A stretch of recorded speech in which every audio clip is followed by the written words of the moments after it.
Olá, seja bem-vindo à 35ª edição do Por Dentro da Magistratura, um projeto da Escola Superior da Magistratura de Mato Grosso.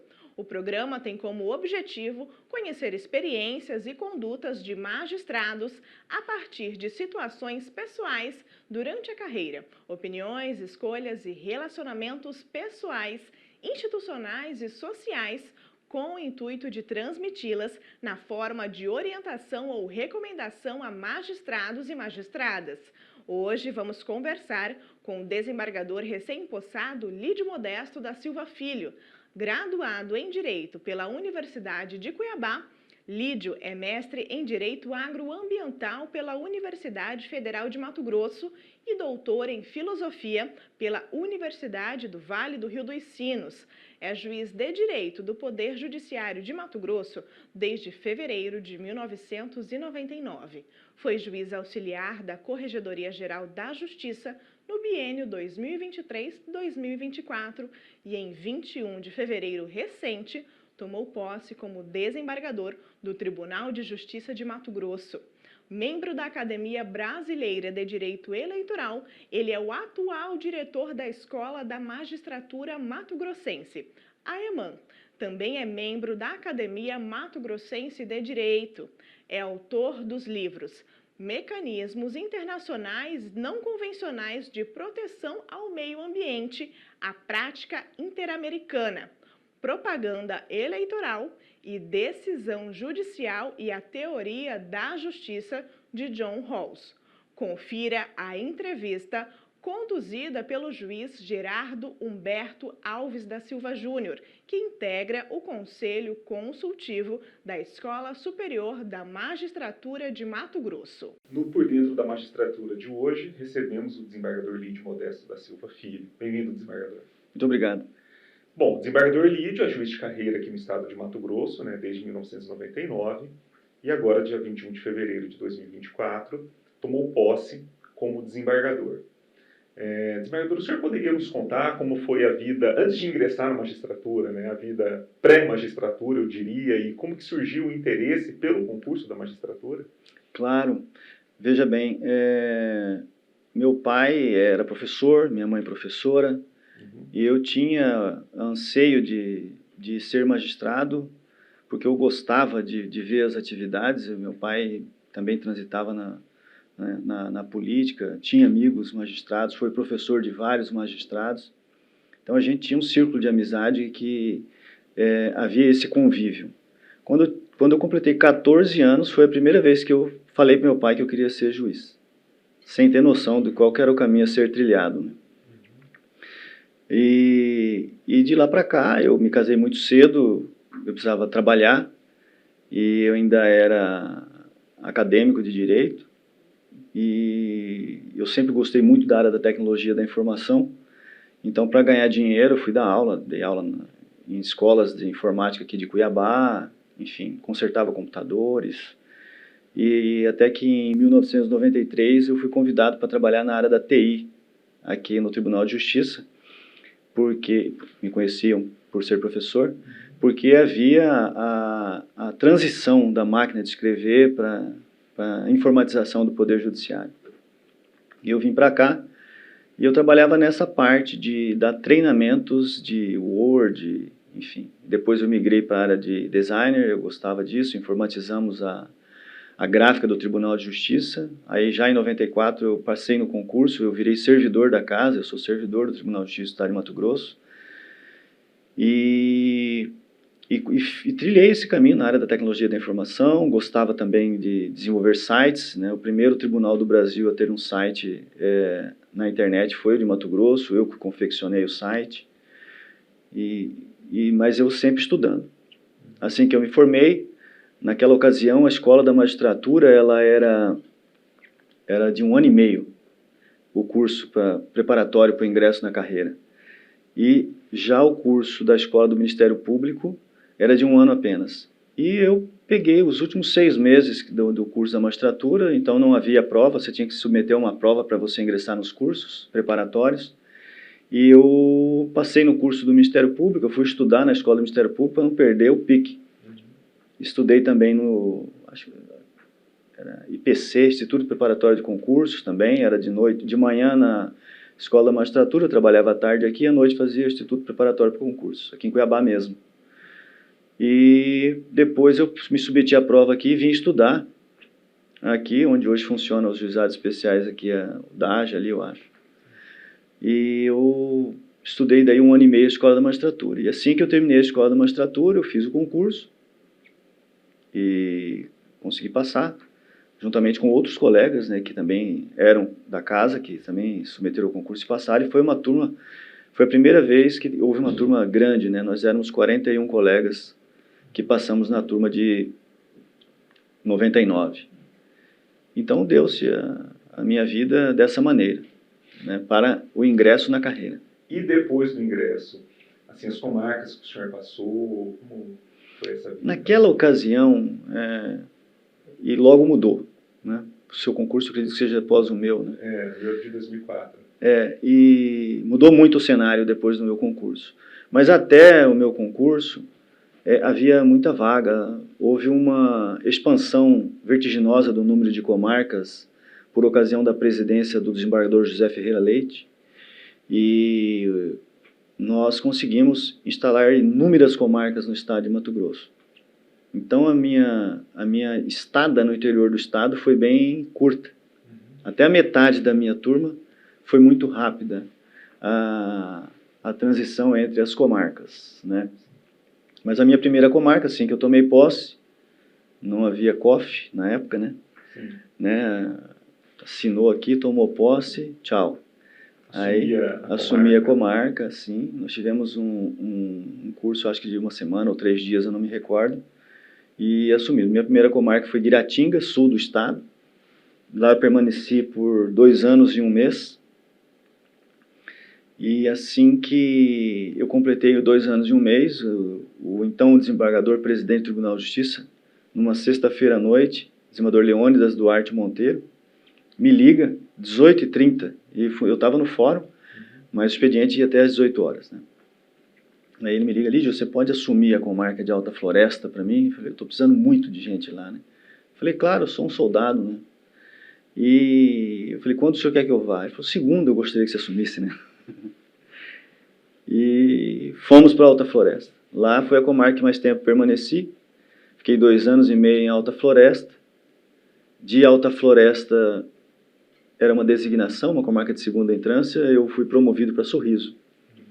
Aí, em Sorriso, eu permaneci por 1 ano, um pouco mais que 1 ano, mas estando na comarca por 1 ano e 10 meses, porque eu era diretor do foro e havia um interesse da municipalidade e também dos operadores do direito, incluindo aí os magistrados, em elevar a comarca para a terceira entrância. Só que o fórum não comportava. Havia necessidade de dobrar o tamanho do fórum. Eu fiz um compromisso com o presidente, o desembargador José Ferreira Leite, de elevar a comarca e conseguimos ampliar a comarca em mais 410 metros quadrados. E aí, no dia que eu saí, a comarca foi elevada para a terceira entrância. Mas eu já estava promovido há 7 meses, eu voltei para lá, 7, 8 meses, eu voltei para lá para concluir a obra. Mas eu estava promovido para Tangará da Serra. Fui para Tangará da Serra, e quando eu estava em Tangará da Serra, eu permaneci 30 dias em Tangará da Serra. E em todas as comarcas pelas quais eu passei, eu fui diretor do foro e juiz eleitoral, né? E sempre também auxiliando outros colegas, né, nas eleições também. Eu fiquei 30 dias e já vim promovido para Cuiabá, quando, naquela oportunidade, foram criadas vagas para juiz auxiliar de entrância especial. E poucos colegas optaram para exercer essa função, era uma função espinhosa, né, uma função em que você não parava em lugar nenhum. Eu não achava muito ruim, porque você está sempre tendo que estudar, né? E aí vim para cá em 2004. Portanto, para causar inveja para os colegas que nos assistem, eu fiquei 5 anos, 10 meses, 29 dias somente no interior, né? no interior do estado, e hoje há colegas que ficam 7, 8 anos, né, numa única comarca. Uma única comarca. Exatamente por conta dos vários concursos que foram sendo realizados, e foram as vagas preenchidas, e hoje tivemos uma movimentação. Nas últimas 2 gestões nós temos tido uma certa movimentação, sobretudo na atual, na carreira, o que é bom, né? Essa ampliação do quadro do Tribunal de Justiça também tem fomentado uma movimentação intensa na carreira, e o que é muito salutar, né? O colega movimentar entre as comarcas. Então é isso. E aí vim para cá desde 2004, e eu fiquei 2004, 2014, 2015, 20 anos, quase 20 anos, atuando na comarca da capital, e atuei como juiz auxiliar na comarca da capital, família, fazenda pública, execução penal, júri.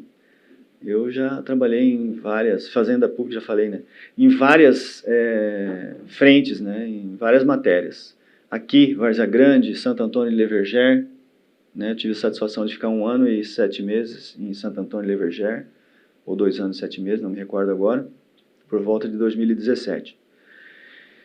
E até que agora, depois eu fui promovido para a 4ª Vara Criminal, né? Na verdade, eu fui para a 4ª Vara Criminal em 2012, e aí nela permaneci até a ascensão agora em 2024. Antes de chegar na parte da ascensão, desembargador, voltando só um pouquinho, o senhor comentou que quando o senhor começou a trabalhar aqui no TJ, ainda na época da máquina de escrever, né? Exato. Eu já, em 2004, já era o Apollo, enfim, já peguei um sistema mais bem desenvolvido, né? Mas eu me lembro ainda da época do estágio, da época das fichas, né? No fórum ali, que ficava na Avenida de CPA, onde hoje funciona um hotel, inclusive, enfim. Como o senhor vê essa mudança tão rápida que se deu, né? Nós saímos da máquina de escrever, passamos pela informatização, hoje temos um PJE, temos os processos 100% digitais, e ao que tudo indica, a gente caminha a passos largos aí para uma inteligência artificial, no sentido de movimentação dos processos, pela sua experiência na parte da informática. Como o senhor vê isso? É um caminho sem volta, né? A informatização, né, das atividades atuais, né? E o que tem que ser observado aqui quando foi implantado o PJE, nós já tínhamos o Apollo aqui, né? Sim. E uma solução caseira que funcionou muito bem, né? Durante muito tempo. Eu, particularmente, sou um fã do Apollo, eu participei, né, no desenvolvimento dele. Mas eu, embora sou um entusiasta da área da tecnologia da informação, eu adorava trabalhar com processo, né? Eu gostava do controle visual da secretaria. Eu sou um magistrado que eu frequento a secretaria que trabalho. E o que dificulta agora como desembargador, né? Mas em todas as unidades pelas quais eu passei como juiz, eu frequentava a secretaria e gostava de ver os processos, a organização dos processos, por que esse processo está aqui. Eu gostava desse controle visual. Hoje o controle é eletrônico, né? É uma situação meio etérea, que você não... Eu sou sinestésico, eu gosto de pegar, né? Uhum. E dificulta um pouco, mas a gente aprende a lidar com isso e percebe que aquilo também que foi prometido para nós no início da história. Eu participei no desenvolvimento do PJE, né? Quando o PJE foi concebido, estava sendo concebido, o CNJ convocou 3 magistrados, né, do Brasil para poder ajudar no desenvolvimento, né? E aí baixou uma portaria, me chamou um juiz do Paraná, um juiz federal e um do Nordeste, não me lembro o nome dele agora. O do Paraná é um juiz federal, chama Paulo. A gente pensava o PJE. E a promessa que se tinha é que nós não iríamos mais fazer concurso para nenhum tipo de cargo que não fosse analistas, porque um servidor ia cuidar de 1.200 processos, né? Era a ideia que se propalava quando do desenvolvimento do PJE, e a gente percebe que, em verdade, isso não aconteceu e não vai acontecer nunca, né? Porque a tecnologia da informação, ela vem para nos auxiliar, não para nos substituir. Né? O que eu penso assim com relação a essa ideia de implantação da inteligência artificial, que também já está funcionando entre nós, né? Não somente nós do judiciário, mas no dia a dia nosso, Spotify, Netflix, né? Tudo, né? tudo usa inteligência artificial. Então, a gente vai ter a grata satisfação de valorizar o ser humano.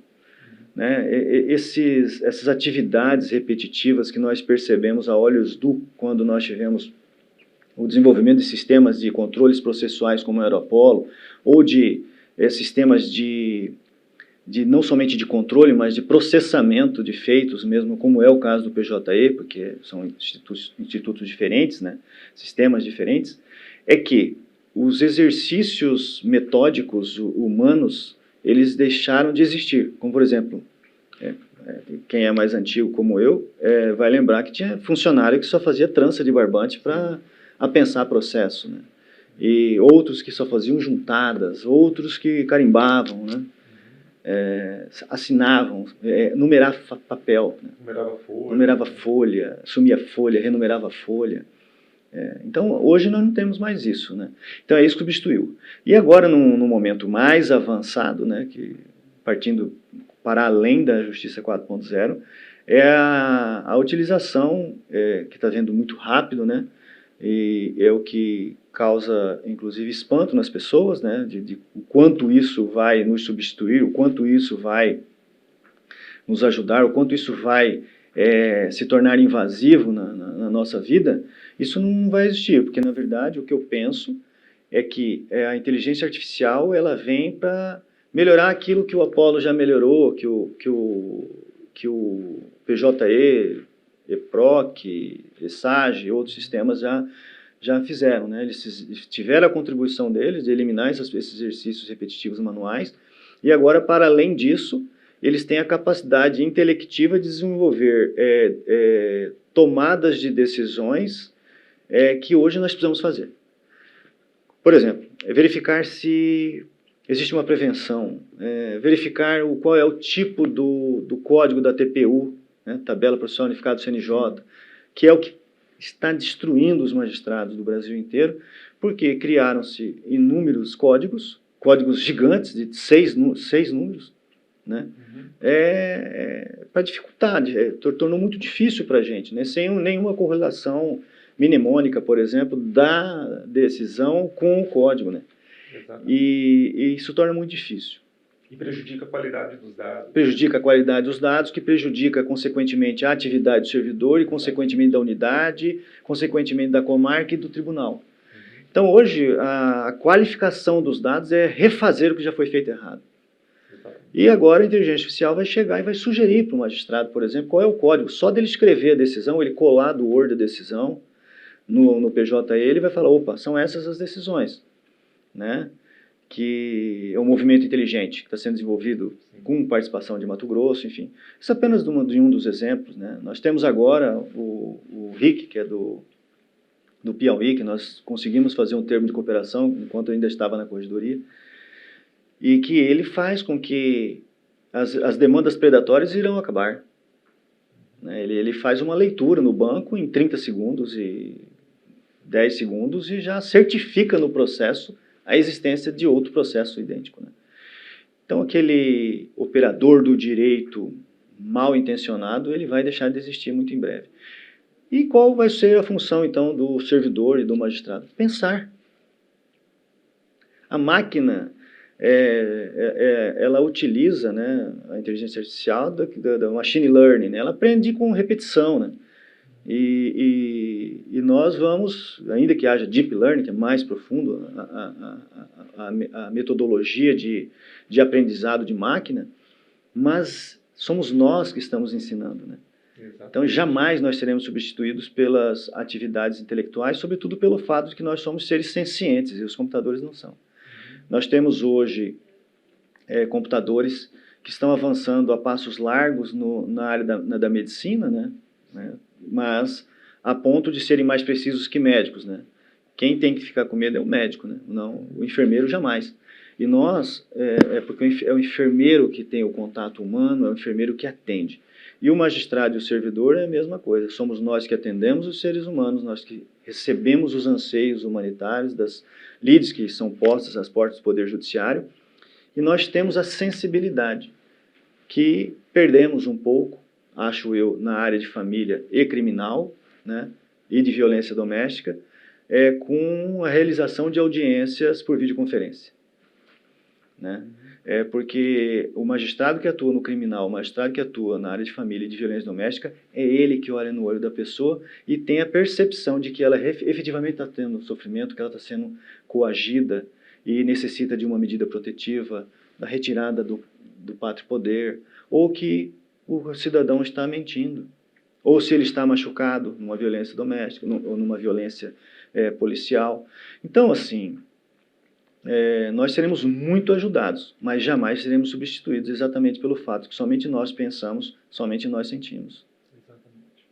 E voltando agora também um pouquinho, desembargador, sobre a carreira, o senhor falou, né, que sempre atuou como diretor do foro, nas comarcas que passou, foi diretor, inclusive, do foro aqui da capital, atuou também como juiz auxiliar da corregedoria. O senhor poderia nos contar um pouquinho sobre essa fase da vida? Claro. Em 2010, eu fui convidado para me inscrever, né, para juiz substituto do pleno, lá do TRE. E consegui ir e fui coordenador estadual da propaganda, uma atividade espetacular. Eu recomendo que todos os magistrados, que serão magistrados substitutos, que exerçam essa atividade, porque é frenética, corpo a corpo, rápida. Eu gosto de trabalhar de forma rápida, né? Eu gosto de trabalhar sob pressão, com várias vertentes de trabalho, enfim. E foi sensacional. E depois eu virei auxiliar do pleno do TRE, membro titular do pleno do TRE, mas antes disso, nesse ínterim, entre ser substituto e ser membro titular, o desembargador Márcio Vidal me convidou para ser auxiliar da corregedoria, né? E aí depois eu vim a ser auxiliar da vice-presidência, depois eu fui para o TRE como membro, né? E no TRE como membro titular, eu saí de lá e já fiquei com o desembargador Maria Helena como auxiliar da presidência, depois como auxiliar da presidência do Márcio Vidal, que foi para lá, e depois eu fui auxiliar da presidência do desembargador Gilberto Giraldelli. Aí depois de lá eu saí, eu fui para a diretoria do Foro da Capital, e da diretoria do Foro da Capital eu vim a ser juiz auxiliar da corregedoria aqui. Então eu sempre tive uma atividade paralela à minha atuação jurisdicional. E sempre, enquanto eu podia estar vinculado, focado na minha atividade jurisdicional, porque eu penso que nós, antes de sermos auxiliares, nós somos juízes de direito, né? A atividade como juiz auxiliar tem um propósito, do meu ponto de vista. É você servir ao desembargador para que o trabalho dele seja de excelência, né? E também você legar algo para o primeiro grau, né? Para quando você retornar para a sua atividade finalística, você fala, poxa, eu colaborei com isso, né? Eu gosto muito da atividade administrativa e sempre que eu estive, eu acabei de falar agora há pouco, que eu dobrei o tamanho do Fórum de Sorriso, em Alta Floresta também eu consegui fazer um trabalho bacana no fórum de reforma, enfim, de ampliação. Aqui no Fórum da Capital, nós lançamos a ideia de fazer a usina fotovoltaica, implantamos o Centro de Convivência de Apoio às Vítimas, Justiça 4.0, e a Justiça 4.0 e o Centro de Convivência são instituições de excelência do Poder Judiciário, a ponto de a ministra que veio fazer visita elogiar o Poder Judiciário do Estado de Mato Grosso. Porque você precisa alegar, né? Você precisa alegar. E em todas as vezes nas quais eu exerci funções administrativas e até mesmo como juiz auxiliar do TRE e também aqui no Tribunal de Justiça, eu sempre tive uma atividade de coparticipação, né? Eu sempre consulto colegas interessados a me ajudar a fazer por eles, né? Então, assim, enquanto eu estive como diretor do foro, eu tive uma gestão altamente participativa. Todos os dias os meus colegas me davam ideias. Todos os dias eu executava ideias fomentadas pelo pensar de outros colegas. E isso, para mim, é sensacional, você conseguir fazer um brainstorm, né? E conseguir uma universalidade de ideias, desde o servidor que exerce a função mais simples até um colega magistrado que está ali e que todos fazem aquela máquina gigantesca de 55 mil metros quadrados funcionarem. funcionar. Então, nós precisamos de sermos participativos com os nossos servidores e também com os nossos colegas. Para mim, a atividade administrativa, concluindo a resposta da pergunta, ela é espetacular. A atividade como magistrado do TRE auxiliar, a atividade como juiz auxiliar, ela é legal, porque você ajuda que a gestão seja de excelência, dá o seu melhor, né, e depois você colhe os resultados, porque você volta para a sua atividade finalística, como disse agora há pouco, percebendo que algo foi feito. É muito bom isso, do meu ponto de vista. Sobre o centro de atendimento às vítimas, né, eu também tive a oportunidade de atuar sempre, como a gente conversava há pouco, muito no criminal, enfim, durante quase agora 20 anos de carreira, a maior parte foi em uma vara criminal, e a sensação que a gente tem é que a vítima ela é quase que uma eterna esquecida, né, do processo penal, né, quando inclusive no plano internacional se exige um standard mínimo de proteção às vítimas, né? Perfeito. E o centro de atendimento às vítimas, eu acho que resgata isso, né, coloca a vítima com o tratamento que ela merece. O senhor poderia falar um pouquinho sobre esse centro que foi desenvolvido, inclusive, na sua gestão e é reconhecido, de fato, como de excelência? Veja bem, você tocou no ponto correto. E quem atuou, como você, no criminal, você tem essa percepção, né? Eu tive inúmeros casos, né, de vítimas que perderam relações, casamentos, filhos, perderam dignidade, perderam bens materiais, né, para ficar por baixo, entre inúmeras outras perdas. E nós vemos, por outro lado, indivíduos que optam, né, por praticarem crimes, surrupiar bens de quem está pagando prestação, né? Eu tive essa experiência na minha vida. Eu comprei um tênis em 10 vezes, eu paguei a primeira, roubaram meu tênis. Então eu fiquei 100, pagando, né? E o cara andando com meu tênis, né? Então, assim, e você percebe que o indivíduo que pratica crimes no Brasil, a cada dia que passa, ele tem mais direitos. Né? Porque o surgimento dos direitos humanos não é endereçado somente para criminosos, é endereçado para os seres humanos. Exatamente. E o que a gente tem a percepção no Brasil é que isso nunca foi observado. E quando você diz, agora há pouco, após lá, eu até cito no livro, né, as atrocidades da Segunda Guerra Mundial, que houve, né, a ideia de opa, nós estamos matando nós mesmos, né, de centralizar o homem, o ser humano, no centro das atenções do escopo do ordenamento jurídico, que o bem maior a ser protegido é a vida humana, o ser humano como um todo, a gente percebe que lá fora nós tivemos inúmeros institutos internacionais que protegem o ser humano e citam diretamente a proteção da vítima. Porque para o preso existe o princípio de que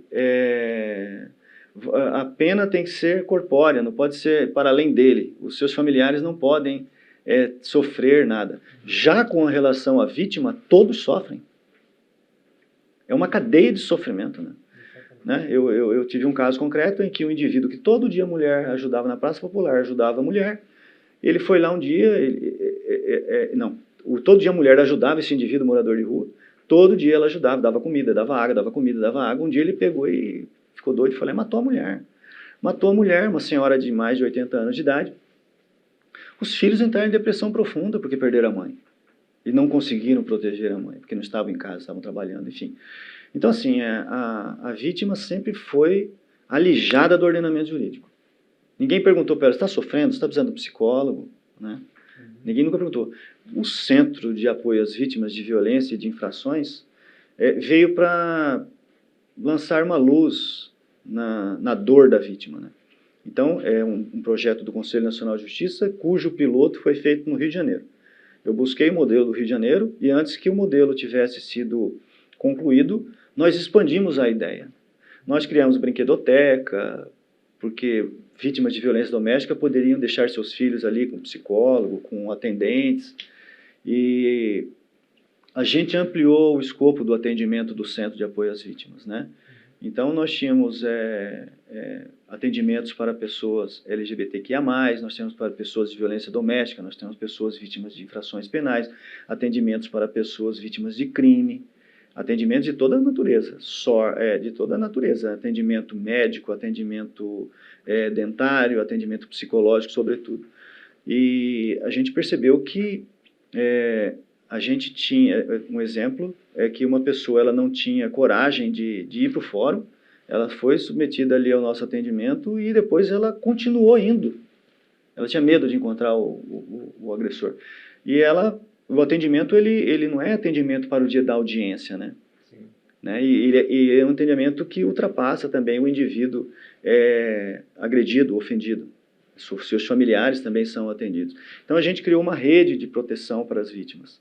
E, dada essa proteção que tornou-se efetiva, e no meu período eu tinha relatórios diários, eu coloquei a melhor equipe, quando muda a direção do fórum, muda, né? Mas eu escolhi a dedo a equipe para poder estar ali, e eu tenho certeza que depois nós expandimos para Várzea Grande, né, essa ideia, e temos expandido para outros locais do Estado.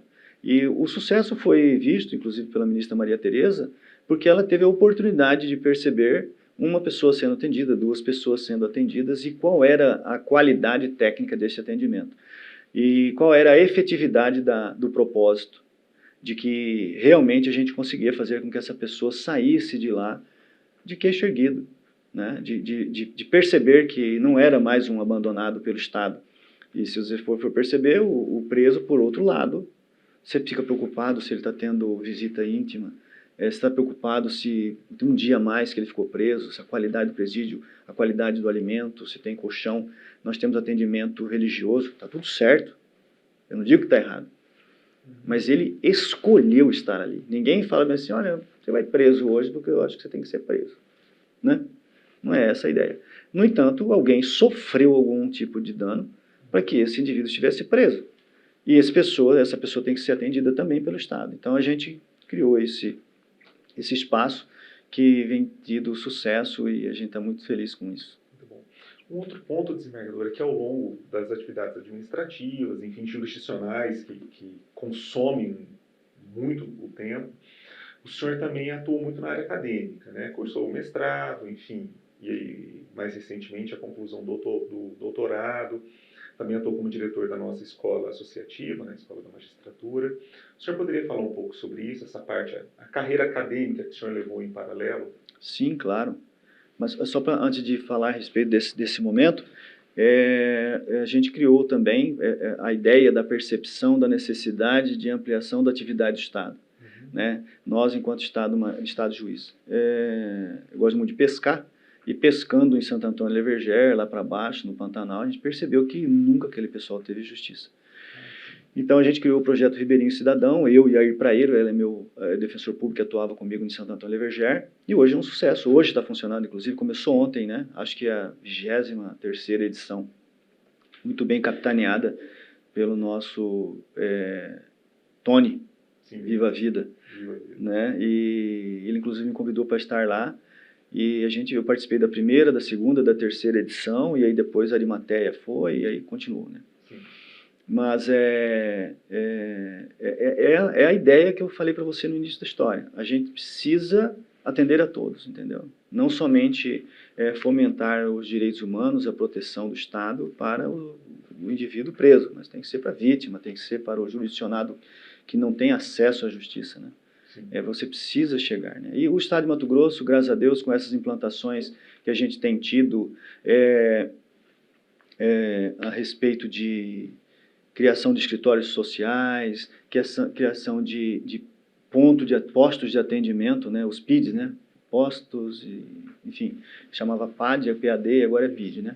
Eu estive, inclusive, em Gaúcha do Norte. É um espaço em que o indivíduo que mora num município que não tem comarca, não tem sede de comarca, ele também possa ter acesso ao Poder Judiciário, tem um espaço amplo, com televisão, com atendimento pessoal, com orientação jurídica, e ele participa das audiências, porque antes era um ônus muito grande, quando você via um acidente na rua, um crime sendo praticado, você virava a cara para não ver, porque você falou, vamos me chamar para ir por fora testemunhar isso. E aí, por exemplo, você está de passagem na cidade, você tem que ir lá, ou então esperar uma carta precatória chegar. Você fica vinculado a um fato. E, no entanto, hoje não. Hoje o indivíduo, graças a Deus, tem. Eu tive isso também aqui no fórum, uma pessoa que mora em Cuiabá, não precisou ir para era Aripuanã na época, quer dizer, muito longe, para ela pagar do bolso dela para ir testemunhar um processo. Não faz o menor sentido isso. Então, nós estamos desonerando o cidadão, estendendo a mão da justiça para todos. O máximo possível de gente que a gente pode, e cada dia mais tem sido ampliado. Com relação à academia, eu sou filho de professor, né? Meu pai é professor fundador da UFMT, e sempre aprendi muito com ele. Tive a satisfação de ser magistrado e ele estar vivo, né? Ele faleceu em 2001, eu entrei em 99. E eu sempre gostei de estudar, né? Por conta disso. Minha mãe também professora, e sempre vai estudar, me fomentando essa ideia. Então, por isso que eu fiz, né, minhas pós-graduações, né? Fiz civil, processo civil, penal, processo penal. Depois eu tive a oportunidade aqui na Smages, que tem nos recebido muito bem, né? Graças a Deus, com oferta de todo tipo de curso para um aperfeiçoamento técnico do magistrado mato-grossense. Isso é muito bom, né? Fiz a MBA aqui pela FGV, né? Fiz aqui pelo Tribunal de Justiça.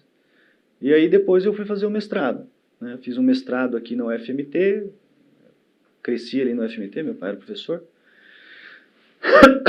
Fiz um mestrado na UFMT, terminei acho que em 2014, 2016, e tive a oportunidade de publicar um livro, né, sobre a minha dissertação, que é Mecanismos Internacionais Não Convencionais de Direitos Humanos, com um recorte para as Américas, né, a prática interamericana.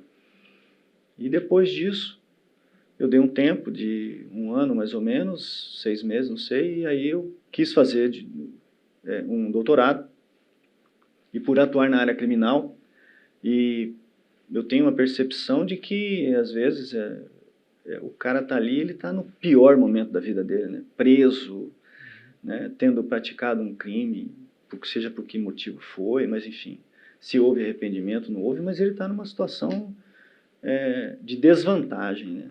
E assim, hoje a gente, com a evolução da medicina, nós temos percebido que nós temos descoberto doenças que todos nós temos, né? Nós somos todos doentes. E imagina aquele indivíduo que precisa ser melhor compreendido. Eu falei, não vou fazer em direito. Aí eu quis fazer filosofia, entendeu?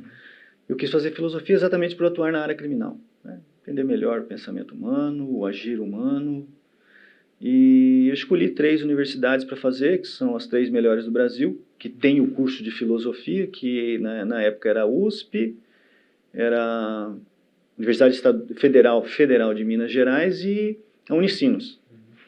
A primeira que abriu o edital é a Unicinos, eu fiz, porque é CAP 6, né, de excelência.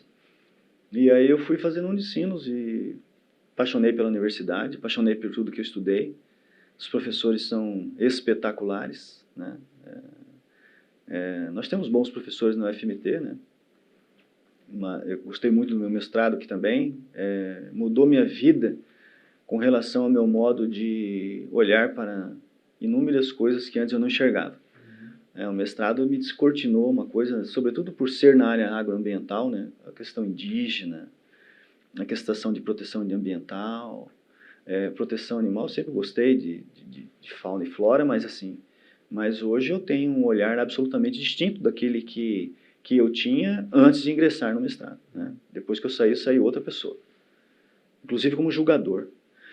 E não foi diferente no doutorado, né? No doutorado você precisa estudar muito, né? Também assim como é no mestrado. E no doutorado eu mergulhei na matéria e no início eu queria falar sobre, eu estava ainda com aquela concepção de depois de 7, 8 anos no TRE, eu queria falar sobre o sistema representativo, enfim, alguma coisa assim, e a educação do brasileiro. Eu queria pegar isso sobre esse viés aí, entendeu? Sobre educação, mas sobre o viés do sistema representativo e algo a respeito de pequenas corrupções do dia a dia, que todos nós temos, essas corrupções fura-fila, cola na prova, finge que está dormindo, para na vaga de PNE, está no local proibido, essas coisas, fura sinal, enfim, né? Então, assim, finge que está dormindo para não dar o espaço para a senhorinha no ônibus. Então, assim, essas corrupções que são praticadas diariamente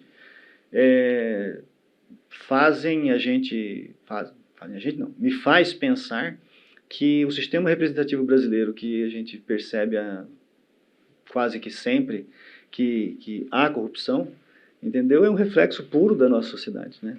Então, alguma coisa sobre esse viés.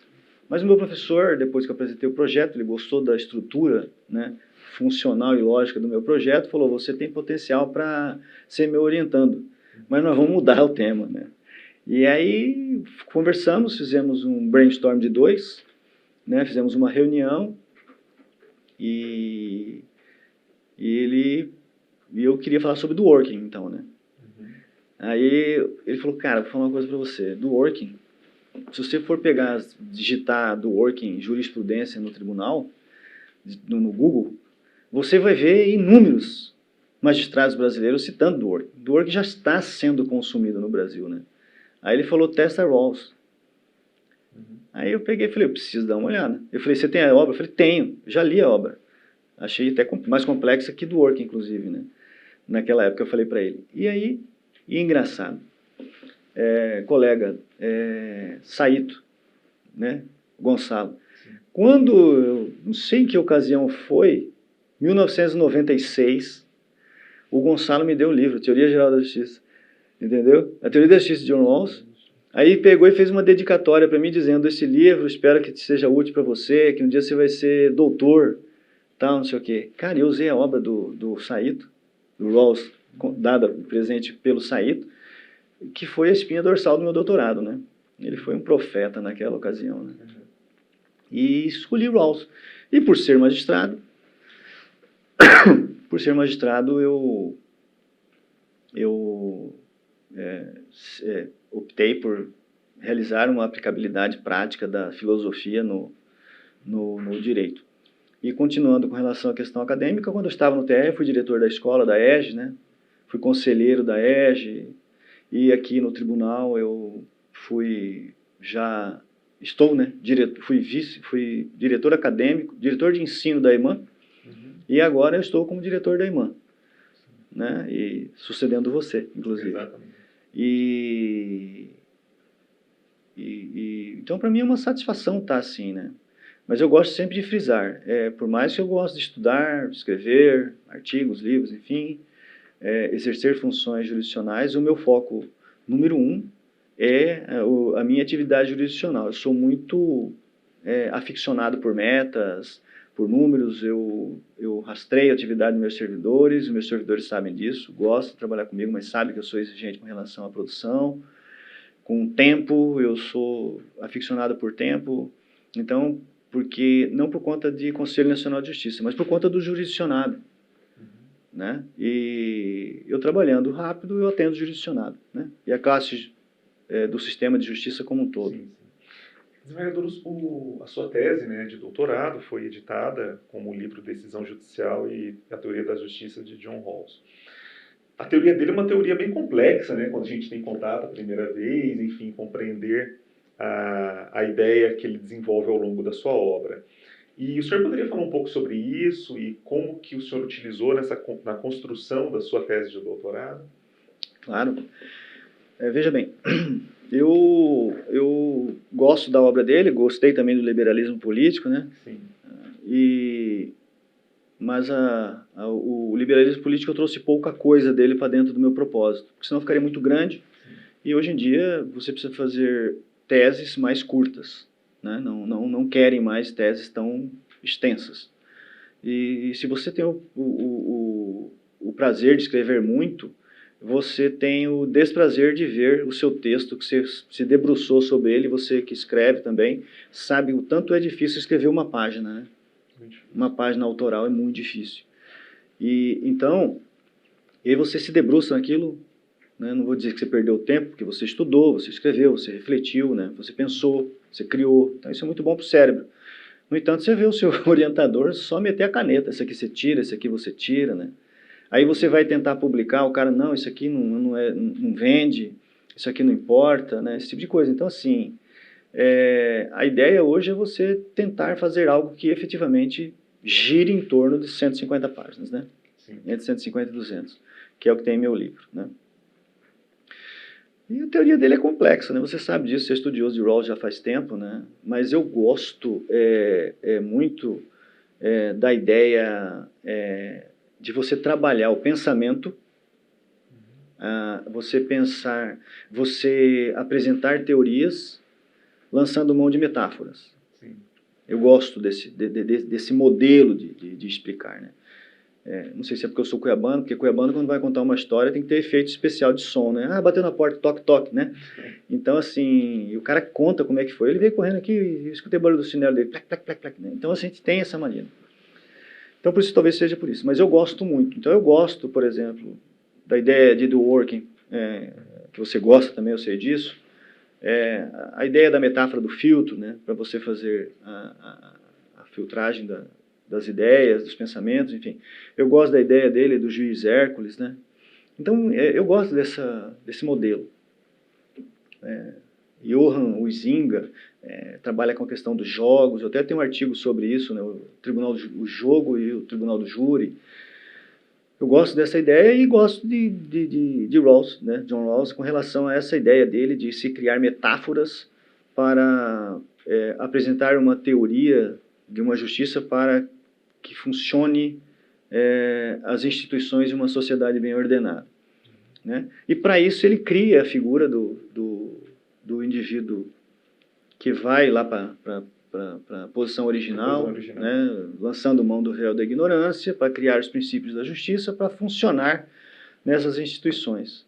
Lá na frente ele percebe que a teoria dele precisava ser testada e para isso ele cria um método do equilíbrio reflexivo, né, que é para verificar se efetivamente os princípios escolhidos, né, sob o véu da ignorância, aí depois ele testa 2 vezes.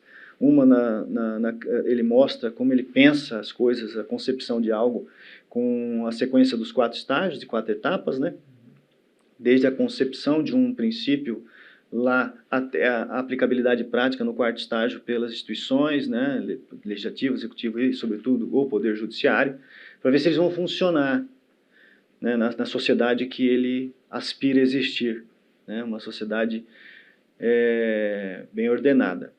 Mas ele percebe que houve um erro, e aí ele corrige esse erro lá no LP, no Liberalismo Político, né? Porque o cara que estava lá, os representantes do povo, né, que estavam dentro da posição original, por mais que eles desconhecessem as suas crenças abrangentes, né, que são aquelas são os nossos juízos ponderados, aquelas situações em que você efetivamente tem certeza que você está certo, né? E ele tem que se despir disso, sabendo muito pouco a respeito do propósito dele estar naquela ambiência hipotética, sendo ele livre e igual e dotado de racionalidade e razoabilidade, ele não vai conseguir atingir a estabilidade da sociedade bem ordenada, almejada, e ele percebe isso com a testagem do equilíbrio reflexivo. E aí ele fala, não, porque eu sou espírita, você é evangélico. A gente não coaduna de uma ideia, por exemplo, no final da história. O fato de vocês ter este pensamento e eu ter este pensamento em uma determinada crença, eu estou tentando aqui somente explicar a respeito sobre a ótica religiosa, não significa que você está errado ou esteja errado, né? Porque nós dois somos livres iguais e somos racionais e pessoas razoáveis. E ele percebeu que a testagem furava. Então a sociedade bem ordenada dele, ele nomina esse entrelaçamento de pensamentos focados em determinada crença, que ele nomina de crença moral abrangente, seja ela de qualquer natureza, não somente religiosa, né? Crença científica, baseada na minha cultura, né? Não estou errado, eu só não concordo com você. Porque ela é razoável. Tanto ela é razoável que esta pluralidade de situações, existe uma massa que concorda com ela. Então, não estamos falando de pessoas loucas, né, seguindo coisas irracionais. E aí ele percebe que existe um pluralismo razoável. Então, daí ele lança a mão de 2 novos institutos, né? E aí ele pega e estabiliza a teoria dele. E ela deixa de ser uma doutrina abrangente, né, para se tornar uma doutrina política, né, para ser mais funcional para os indivíduos das instituições. E aí ele lança a ideia da razão pública e do consenso sobreposto, né, que acima desses pensamentos, ainda que nós tenhamos um pluralismo razoável, nós temos que ter um consenso, uma respeitabilidade. A partir do momento que você chega neste ponto, você estabiliza. E a testagem é feita com o método do equilíbrio reflexivo, né? Sobretudo para saber quais são os princípios que serão adotados, né? Você lança um juízo, primeiro você pega o princípio, depois você pega um juízo ponderado, você faz a testagem dele, se ele não está, você vai fazendo aqueles avanços de recurso que ele cita na obra dele, até você descartar para trás ou o princípio, porque ele não está ajustado com o propósito do momento, ou então você pega e descarta o juízo ponderado e vai trazendo outros e tal. Não vou entrar na questão de regras e normas, né, e princípios, né, que uma substitui a outra e o princípio um só deixa de ladinho e tal, essa situação, porque não é a ideia da resposta, né?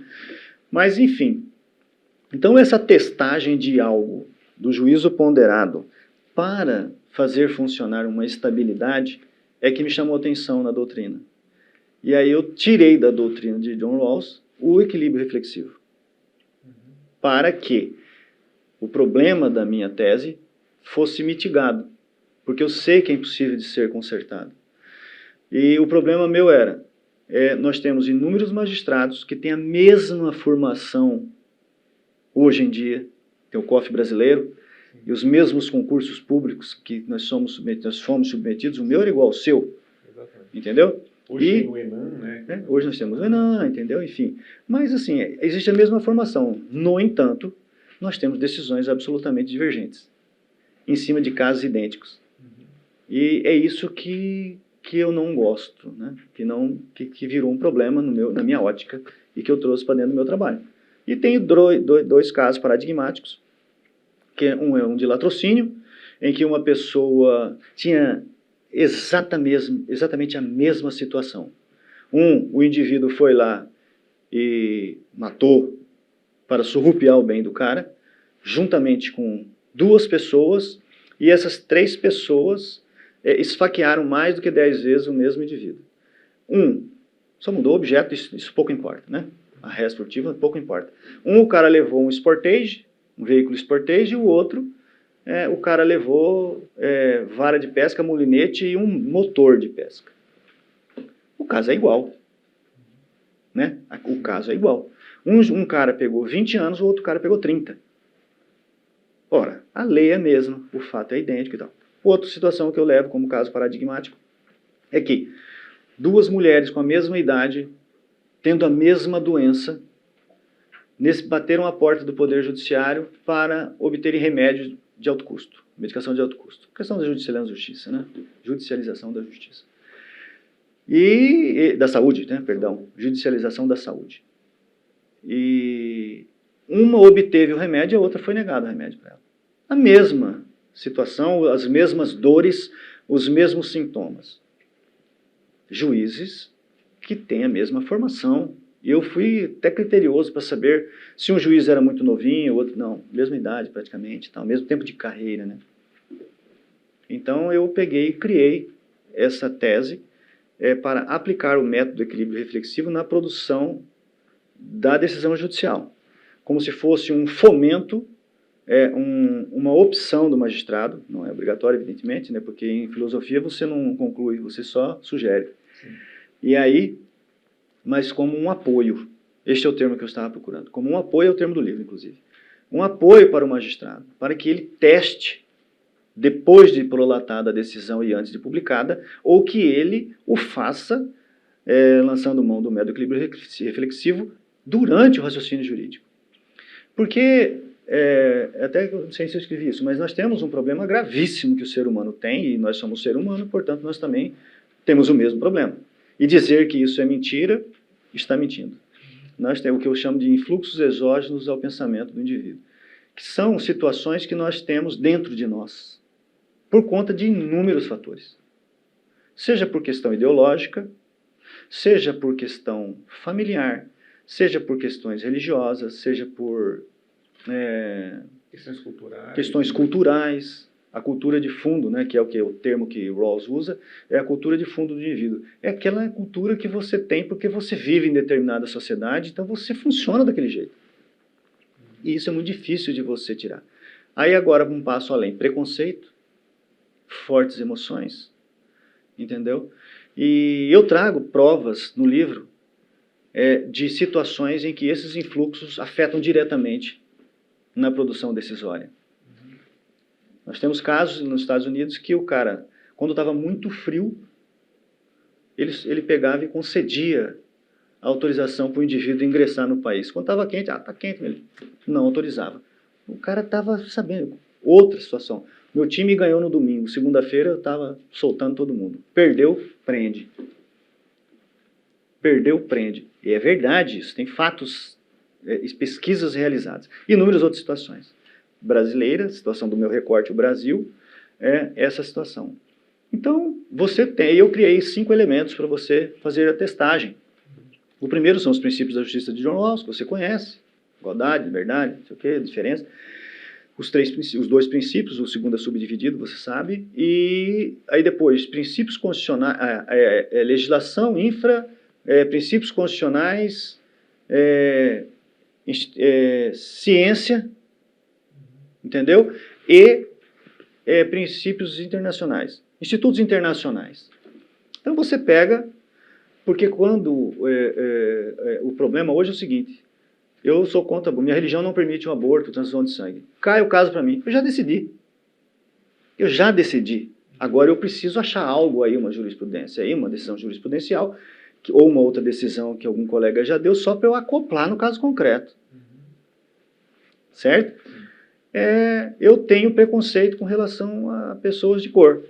Aí veio lá o cara, chega lá um réu lá, pena maior. Entendeu? Eu tenho problema com indivíduos homossexuais. Condeno. Entendeu? Então, assim, o indivíduo que teve um filho atropelado e ele foi morto num acidente de trânsito por um cara embriagado. De repente, eu estou lá, vem um cara que atropelou uma outra pessoa no trânsito. Esse cara está frito. Se você falar que isso não influencia, que o preconceito não influencia, não está falando, está faltando com a verdade. Certo? Ah, mas o juiz tem o dever, para além do poder discricionário dele, né, e o livre convencimento motivado, ele tem o recorte constitucional de fundamentar as suas decisões. Explicar por que ele chegou a isso. Você explica o que você quiser. Né? Você explica o que você quiser. Então, você precisa, no meu ponto de vista, cheguei, o influxo exógeno que eu falei, eu tenho preconceito, eu vou lá e faço a decisão. Aí eu faço a testagem com o princípio da igualdade. Eu olho e falo, será que eu estou certo? O princípio da igualdade diz isso. Não, não está certo, eu preciso mudar minha decisão. Certo? Deu certo. Está em coerência com a igualdade? Eu estou tratando um branco como eu estou tratando um negro nessa situação? Ou eu fui ver uma decisão que eu dei antes, a do negro ficou diferente do branco. Volto e ajusto. Quando aconteceu a coerência do ajuste com este princípio, eu passo para o próximo elemento do teste. Chega lá o próximo elemento do teste. Leis infraconstitucionais. Eu faço o teste. Minha decisão está de acordo com uma lei? Está de acordo com a lei. A lei mais moderna? Sim, está. Precedentes. Está de acordo com algum precedente? Está. Não está. Eu tenho que mudar minha decisão, eu tenho que trocar o precedente. Mas achar um que tenha eficácia válida, que está em vigência. E depois aí eu continuo até chegar nos mecanismos internacionais. A partir do momento que eu chego com este vai e vem, essa ida e vinda de troca de elementos, de mudança da decisão, eu penso que eu vou afunilando as minhas oportunidades de erro. E eu vou chegar num momento que eu vou chegar lá 10 anos, por exemplo, numa pena criminal. Certo? 10 anos. O indivíduo que lançar mão deste mesmo mecanismo, a pena dele pode ser 12, pode ser 13, mas não pode ser 30. Entendeu? Sim. Não pode ser 30. Parece com a metáfora do filtro de Dworkin, certo? Parece com... Porque não foi o Rawls que criou, né, o mecanismo. Né? O mecanismo, Aristóteles pensou em algo sobre isso, depois nós temos Sidgwick também, que pensou sobre 1800 e pouco, Nelson Goldman, em 1956, na obra dele Fictive Fact and the Forecast, ele lançou o modelo do equilíbrio reflexivo. Só que a proposta era equilibrar outra coisa. Né? E aí o Rawls pesquisou lá e ele não é desonesto. Ele fala, olha, Nelson Goldman pensou primeiro. Só que o nome disso chama equilíbrio reflexivo e usou aquele modo de pensar, raciocinar, para extrair a melhor decisão possível para a produção da sua sociedade bem ordenada. Então, o mesmo propósito tenho eu com essa obra. Você ter uma opção, entendeu? E você pode fazer isso depois da decisão dada. Você pode chegar e você pode fazer ajustes na decisão, e de modo que, no final da história, eu penso que se você utiliza, e não precisa nem citar, mas você utiliza o mecanismo, possivelmente a decisão do juiz de Mato Grosso vai ser um pouco mais próxima do juiz do Rio Grande do Sul, do Ceará, porque você tem um funil aí, você tem uma filtragem dotada de metodologia e logicidade. Porque eu abordo a questão com Cain Perelman, a questão de lógica jurídica, para poder compreender o método do equilíbrio reflexivo, que não é fácil de ser compreendido, né? Isso porque eu estou falando, e eu estou falando aqui do equilíbrio reflexivo amplo, né? Porque tem o equilíbrio reflexivo estreito, que ele é mais simples de compreensão. Então, quando você trata deste, mas beleza, é simples. E é o que nós fazemos no dia a dia.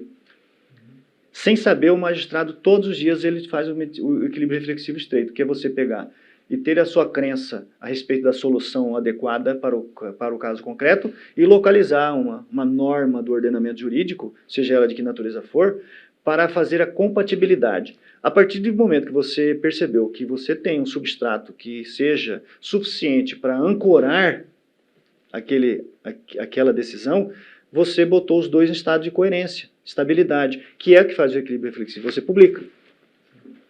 Agora, o problema é o ajuste.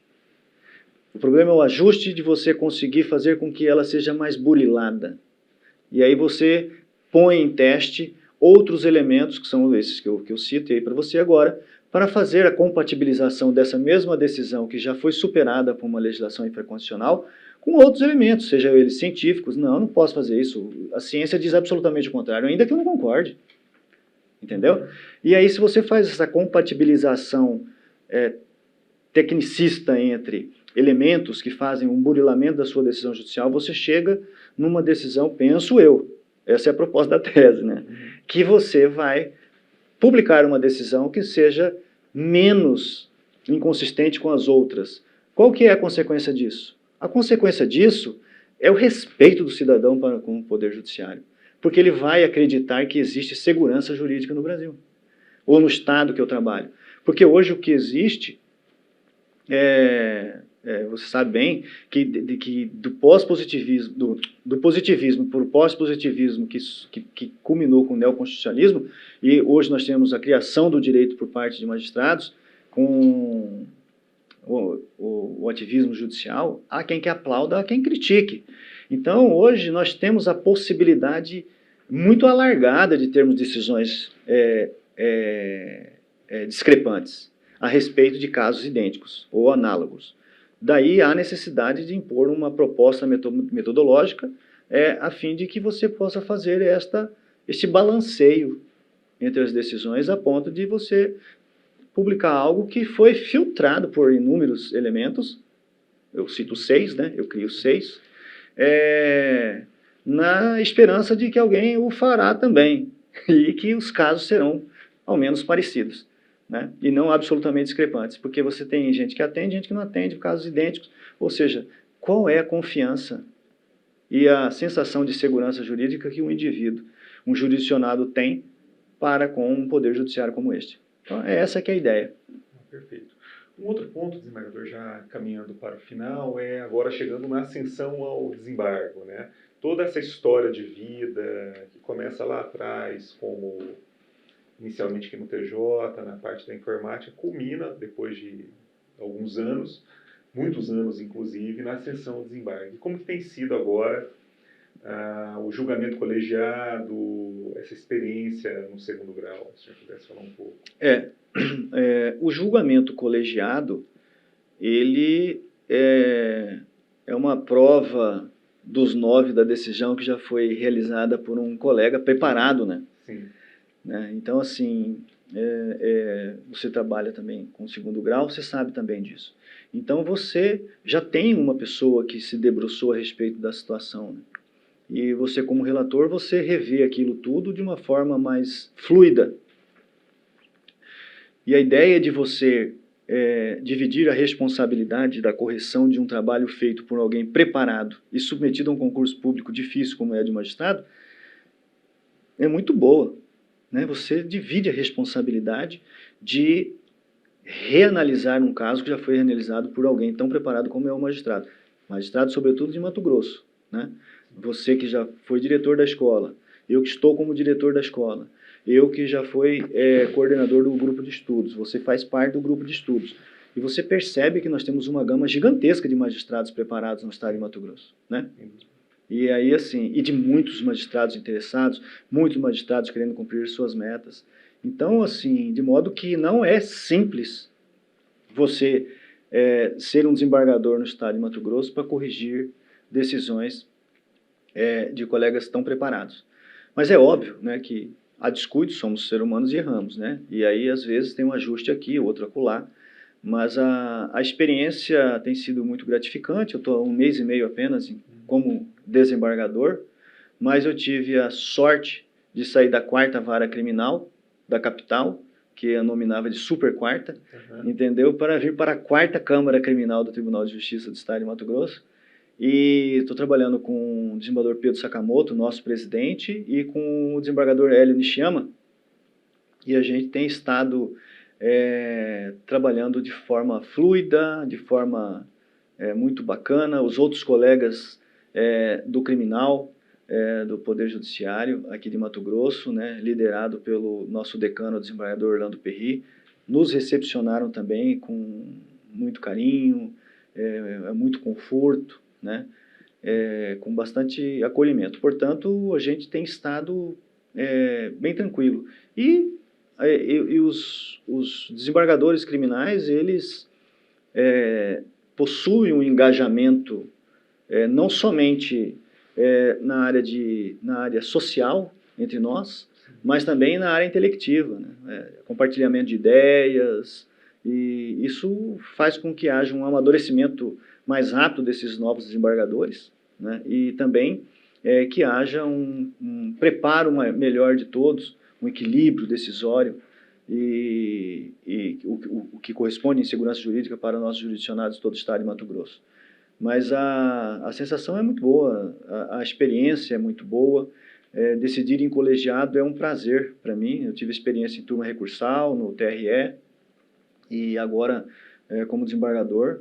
E a ideia que temos é que, passando este momento acalorado de instalação e de ter que decidir ao mesmo tempo, é que a gente, após essa estabilidade, a gente consiga daí procurar sempre mais produzir decisões mais modernas, decisões que estejam mais atuais com os anseios, como disse agora há pouco, não somente nacionais, mas internacionais, para entender melhor o funcionamento da temática do direito criminal, no que diz respeito às decisões, e também no que diz respeito a direitos humanos, não somente do preso, mas também da vítima.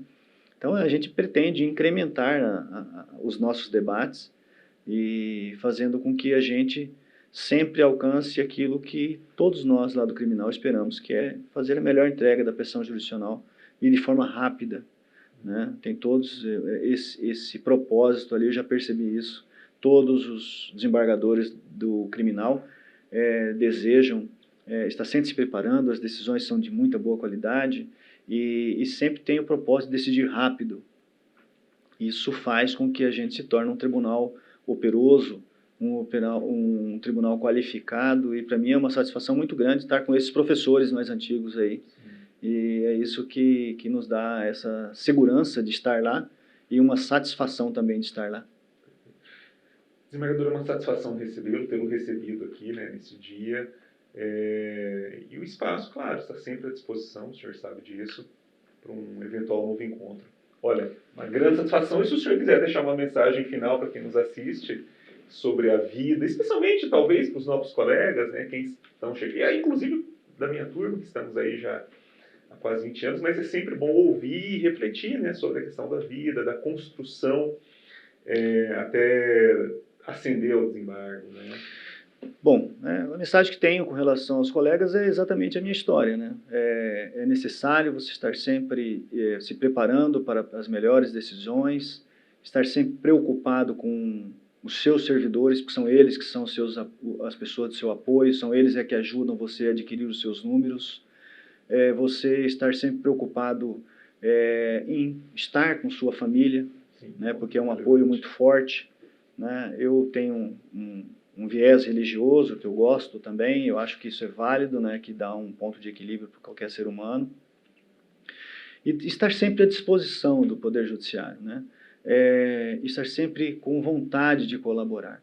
Nós temos hoje inúmeras possibilidades, né? Nós temos mutirões, nós temos eventos, nós temos escola, nós temos inúmeras frentes de trabalho e a gente está sempre convidando um colega ou outro, sendo que todos têm a capacidade, né, de estar colaborando.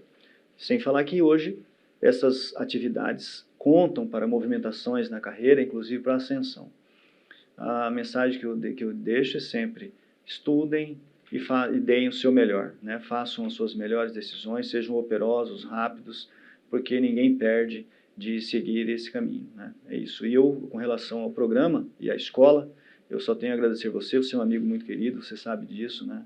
E a gente sempre debate, a gente gosta dos mesmos assuntos, e temos uma mútua confiança, né? É uma amizade que se formou. Eu só tenho a agradecer você, é um prazer muito grande estar aqui com você, Gerardo, tá? Como meu entrevistador, e a minha satisfação de estar com vocês aqui também é muito grande. E espero que de alguma maneira tenha contribuído, enfim, né, com a história de vida e profissional da minha parte, da minha pessoa. Obrigado. Muito obrigado, então. Encerramos aqui a 35ª edição do programa Por Dentro da Magistratura. Equipe técnica, muito obrigada e até o nosso próximo encontro.